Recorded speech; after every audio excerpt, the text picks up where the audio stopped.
Amis de Channeling et Bien-être, bonjour. Je vous retrouve avec joie après une semaine d'absence. Pour cause de canicule, j'ai dû me réfugier ailleurs et ça a quelque peu chamboulé mon emploi du temps. Mais je suis de retour pour vous proposer ce que je vous avais promis il y a déjà quelque temps, à savoir cette méditation de nettoyage. Donc, elle sera sous forme d'audio que vous pouvez trouver sur mon site, dont vous avez l'adresse dans la barre d'infos. Et peut-être que je la mettrai aussi en vidéo, mais en tout cas, dans un premier temps, elle sera disponible en audio. Et donc, ça me tient à cœur de faire ça d'une part parce que je vous en avais parlé déjà. Et puis aussi d'autre part parce que lors de mon channeling en direct dernièrement, après le soin d'Annelise Chinette, il a été question à nouveau de cette nécessité de nettoyer son champ énergétique, de nettoyer l'ensemble de ses corps pour pouvoir vivre le mieux possible toutes ces perturbations énergétiques et tous ces afflux d'énergie que nous vivons actuellement, cette année particulièrement. Et la chaleur en fait partie. Et donc c'est quelque chose que j'ai basé sur mon approche personnelle, ma pratique personnelle et aussi sur les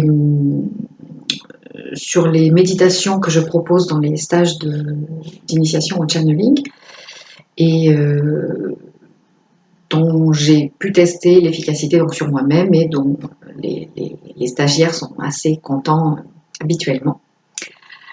Donc voilà, elle sera en ligne pendant ce mois-ci, cette méditation.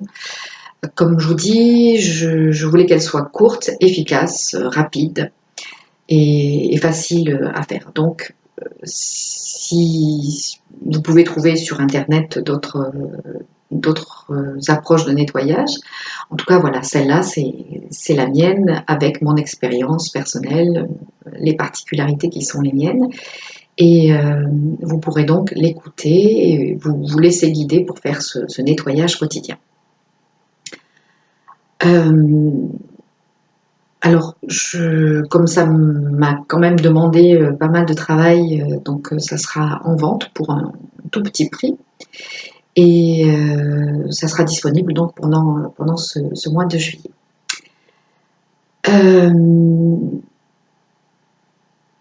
Je vais vous reparler donc un petit peu plus précisément pendant quelques minutes de ce pourquoi, de la nécessité de faire ce nettoyage quotidien. Donc les guides en ont déjà parlé il y a quelque temps et puis donc lors de ce channeling en direct, il en a à nouveau été question de cette nécessité d'avoir une pratique quotidienne de nettoyage. Alors, c'est important de commencer par une connexion donc à la terre et au ciel. Je vous invite d'ailleurs à revoir les deux vidéos que j'ai faites sur l'ancrage, avec donc cette méthode centre d'en bas, centre d'en haut, mon énergie centrale rayonne. Et ensuite de porter son attention sur l'ensemble de ses corps, donc notre corps physique et nos autres corps éthérique, corps émotionnel astral, corps mental, corps causal, corps bouddhique, corps atmique, etc. Donc, quel que soit le nom des approches, c'est important aussi que nous portions notre attention pour nettoyer également tous ces corps, parce que nettoyer juste physiquement ou subtilement son corps physique, ça ne suffit pas. Nous sommes vraiment un ensemble. Nous sommes vraiment constitués de l'ensemble de nos corps et notre champ énergétique est assez vaste. Et si nous voulons qu'il soit plus vaste et plus lumineux encore, c'est important d'y porter son attention quotidiennement.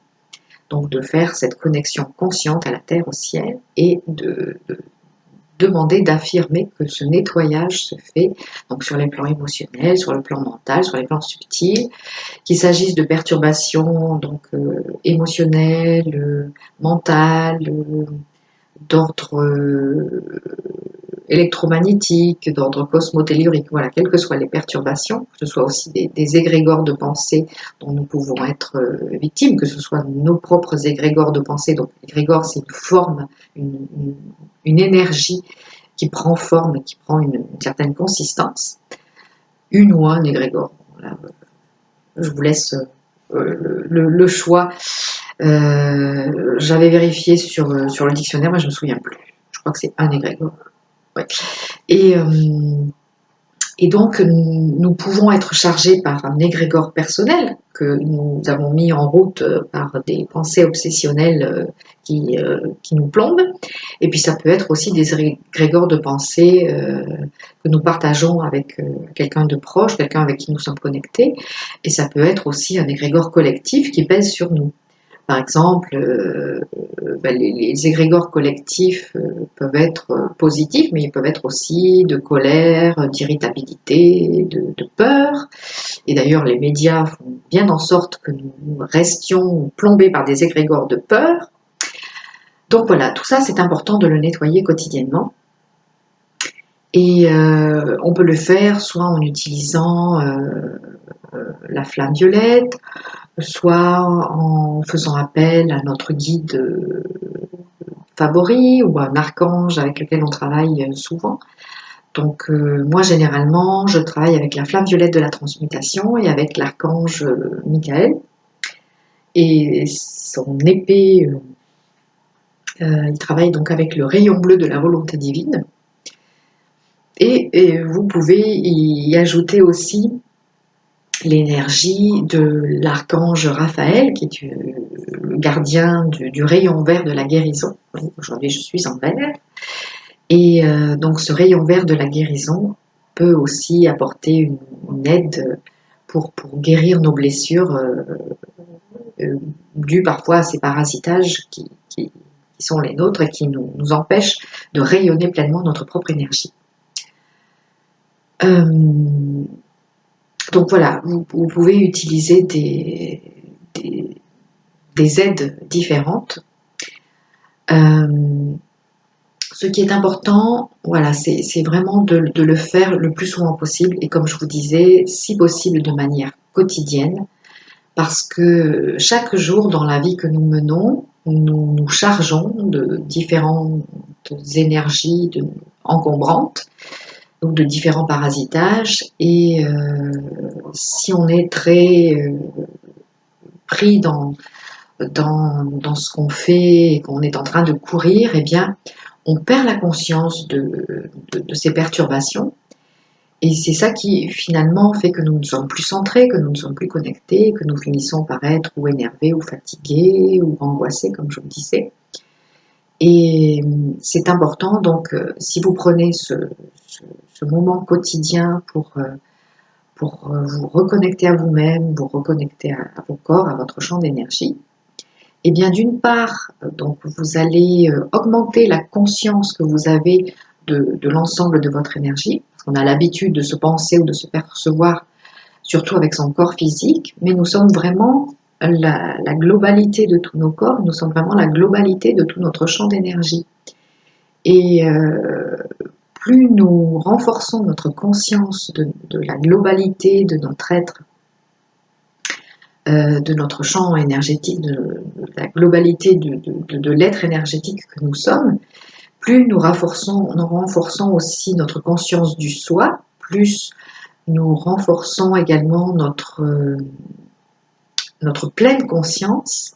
Et donc, ça ne peut être que mieux, puisque si nous renforçons notre conscience de ce que nous sommes énergétiquement et notre pleine conscience, eh bien, nous allons vivre mieux, nous allons être dans une meilleure énergie, dans un plus grand rayonnement et petit à petit donc élever notre taux vibratoire et aussi donc soyons pratiques toujours, nous allons vivre plus confortablement notre vie de tous les jours et surtout donc comme je vous le disais encore par rapport à ces énergies très intenses qui ne font que s'accentuer d'année en année et qui, ma foi, en 2019 sont particulièrement costauds.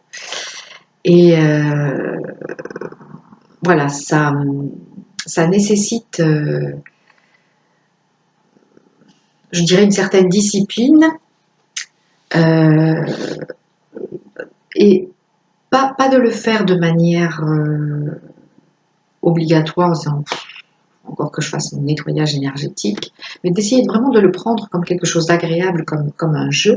C'est d'ailleurs ce que disaient les guides dans la canalisation, dans le channeling en direct que j'ai fait dernièrement, et dont je vous mettrai aussi le lien dans la barre d'infos.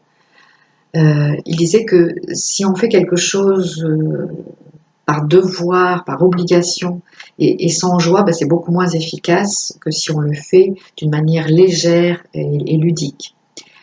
C'est pour ça que c'est important de donner à cette routine quotidienne, à cette pratique quotidienne, des notes joyeuses et ludiques, de façon à ce que ça ne vous pèse pas et à ce que ça soit plus efficace. Et pour souligner mon propos, j'ai tiré 3 cartes d'un nouveau jeu qui s'appelle les cartes de l'instantané et qui ont été créées par une jeune femme que j'apprécie beaucoup qui s'appelle Elisabeth Franck-Casauban et qui est une artiste très inspirée, très connectée. Et donc elle a eu la gentillesse de m'envoyer dernièrement ce jeu magnifique. Et donc pour souligner mon propos, comme je vous disais, j'ai tiré 3 cartes. Donc la première que j'ai tirée, alors je vous mettrai aussi le lien d'Elisabeth dans la barre d'infos, de façon à ce que vous puissiez voir ce qu'elle propose. Elle est très très créative. Et que si vous le souhaitez, vous puissiez commander aussi ce jeu, ces cartes de l'instantané. Donc la première carte que j'ai tirée, c'était croire que c'est possible. Alors, croire que c'est possible dans le contexte que nous avons évoqué jusqu'à présent, c'est vraiment apporter de la foi à ce qu'on fait. Si vous avez une pratique quotidienne, même si vous la faites de manière régulière, avec sérieux, etc., mais que vous n'accordez qu'une confiance limitée à ce que vous faites et que vous n'y croyez pas vraiment, eh bien, ça ne sera évidemment pas très efficace.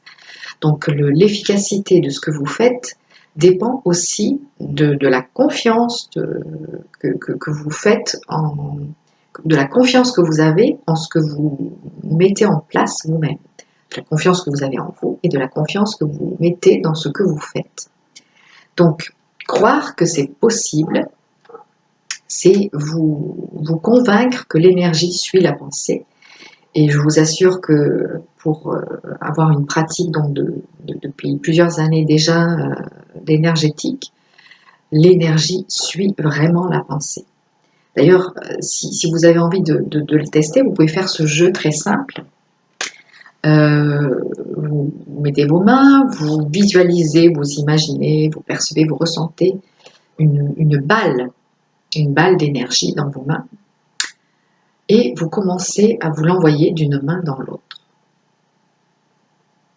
Vous pouvez mettre l'intention qu'elle soit fraîche, ou qu'elle soit chaude, ou qu'elle picote, enfin, quelle est la texture que vous souhaitez. Et au fur et à mesure que vous allez envoyer cette balle d'énergie d'une main dans l'autre, eh bien, je vous assure que vous allez finir par la ressentir vraiment, cette balle d'énergie. Vous pouvez même la presser comme ça dans vos mains. Et on peut avoir le ressenti comme d'une balle en mousse au bout d'un moment. C'est-à-dire que vraiment, quand vous mettez votre pensée, votre intention dans quelque chose, eh bien, vous le manifestez vraiment. L'énergie suit la pensée. Et c'est de cette façon que nous procédons quand nous faisons des soins énergétiques. Si vous envoyez de l'énergie dans une partie du corps, eh bien, vous pouvez vérifier visuellement ou par le ressenti ou par vos canaux de perception divers que l'énergie a effectivement suivi le trajet que vous lui avez impulsé au départ. Donc, croire que c'est possible. C'est une condition sine qua non pour l'efficacité de tout ce que vous entreprenez et notamment pour l'efficacité de ce nettoyage quotidien. La deuxième carte, c'était accueillir ce qui oppose. Accueillir ce qui oppose. Alors, là encore, dans le contexte de ce dont nous parlons aujourd'hui, vous connaissez certainement cette phrase, ce à quoi tu résistes persiste. Donc, que ce soit dans la constatation que nous avons des choses qui nous parasitent comme ça, qui encombrent notre champ d'énergie, ou que ce soit dans ce que nous ressentons, si nous y résistons, eh bien nous continuons de l'alimenter. Tandis que si nous acceptons ce qui est, ça laisse la possibilité, ça laisse la place au changement, à la transmutation et au changement. Donc, accueillir ce qui oppose, accueillir ce qui vous encombre et ce qui vous freine, c'est aussi une condition importante pour pratiquer ce nettoyage, pour l'efficacité de ce nettoyage, c'est-à-dire que vous ayez la conscience de ce qui vous encombre ou pas, ne résistez pas contre ça. Ça peut être par exemple une angoisse, une émotion qui est là, qui est présente et dont vous voulez vous libérer. Eh bien, ne vous dites pas je veux pas être angoissé, je veux pas. Accueillez ce qui est. Voilà, j'observe, je constate que je suis angoissée, mais voilà, je vais nettoyer et transmuter tout ça. Donc accueillez ce qui oppose. Et troisième carte que j'ai tirée pour vous, pour nous aujourd'hui, c'est tenter la couleur. Tenter la couleur, donc encore une fois dans le contexte, dans le sujet qui nous occupe aujourd'hui, tenter la couleur, eh bien ça m'inspire deux choses. Ça m'inspire d'une part que généralement, moi pour ce processus de nettoyage, j'utilise la flamme violette de la transmutation.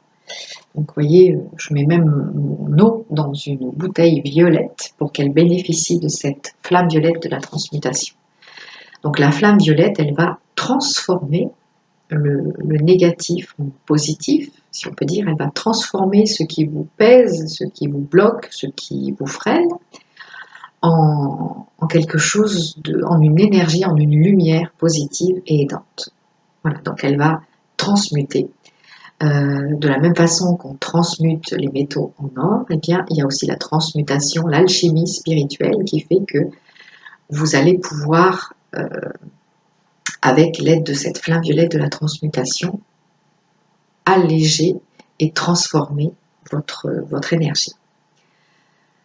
À propos de couleurs, je fais souvent appel aussi à l'archange Michael ou Saint-Michel, qui travaille avec le rayon bleu de la volonté divine. Il a une épée de lumière bleue, donc du rayon bleu de la volonté divine. Vous pouvez aussi utiliser ce rayon, cette couleur pour votre nettoyage. Et quelquefois, je fais aussi appel à l'archange Raphaël, donc qu'on appelle le médecin céleste, et qui travaille avec le rayon vert de la guérison. Comme voilà, aujourd'hui, j'ai mis le rayon vert de la guérison. Donc vous pouvez aussi appeler ce rayon vert de la guérison pour nettoyer votre champ énergétique et pour apporter la guérison là où il y en a besoin. Et tenter la couleur, ça peut être aussi, selon votre inspiration, selon votre intuition, remplir votre champ d'énergie d'une couleur particulière. Donc, vous pouvez par exemple appeler la flamme violette si vous avez envie ou besoin d'être accompagné de cette flamme violette tout au long de la journée, ou bien l'énergie rose de l'amour, ou bien une énergie solaire lumineuse jaune. Voilà, tentez la couleur aussi à ce niveau-là. Appelez l'énergie que votre intuition vous guide à appeler, et donc vous pouvez soit apporter une couleur particulière sur vos chakras ou dans un corps, ou sur l'ensemble de votre champ énergétique, travailler chaque jour avec une couleur particulière si vous le voulez aussi. Mettre de la couleur, ça vous aidera aussi à rendre ce procédé plus agréable et plus ludique. Voilà. Donc, pour résumer, le bénéfice de cette pratique quotidienne, c'est vraiment d'être bien connecté à la terre, au ciel, d'être bien conscient de l'ensemble de son champ d'énergie, d'être dans la pleine conscience, dans la conscience de l'instant présent et de développer ça également. Et donc de vibrer